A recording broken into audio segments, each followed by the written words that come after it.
Hi అండి, welcome to వివాహ భోజనంబు. ఖర్జూరంతో ఇలా కేక్ చేసుకోవచ్చండి. చాలా మెత్తగా కమ్మగా ఉంటుంది.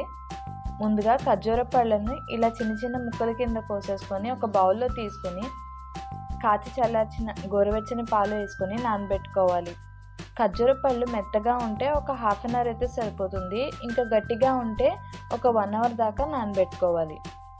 పాలలో చక్కగా మునిగేలా నానబెట్టుకున్న తర్వాత వీటిని మిక్సీ పట్టేసుకొని బాగా మెత్తగా గ్రైండ్ చేసుకోవాలి. ఈ మిక్సీ పట్టుకున్న మిశ్రమంలో నేను 3 స్పూన్ల పంచదార పౌడర్ వేసుకున్నాను. దాని తర్వాత 1 కప్పు వరిపిండి వేసుకోవాలి.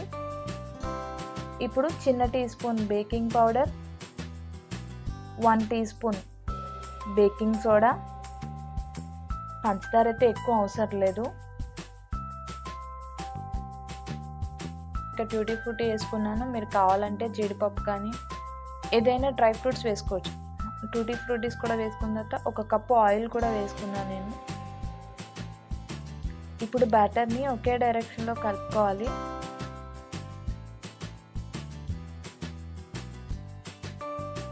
బాగా బీట్ చేసుకుని ఇలా మెత్తగా కలుపుకున్న తర్వాత ఇక్కడ ఒకే డైరెక్షన్లో కలుపుకున్నానండి నేను.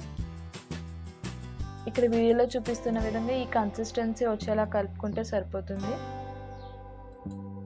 ఇప్పుడు దీన్ని కేక్ మౌల్డ్ తీసుకొని ట్రే తీసుకొని, నేను ఇక్కడ హార్ట్ షేప్లో నా దగ్గర ఉంది, ఈ బేకింగ్ ట్రే తీసుకొని కింద బటర్ అనేది బాగా అప్లై చేశానండి.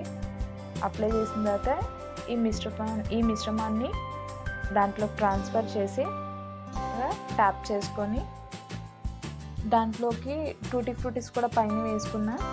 ఇప్పుడు స్టవ్ మీద మందంగా ఉన్న ఒక గిన్నె తీసుకుని దాంట్లో స్టాండ్ పెట్టేసుకొని దాని మీద ఈ బేకింగ్ ట్రే పెట్టేసుకున్నాను.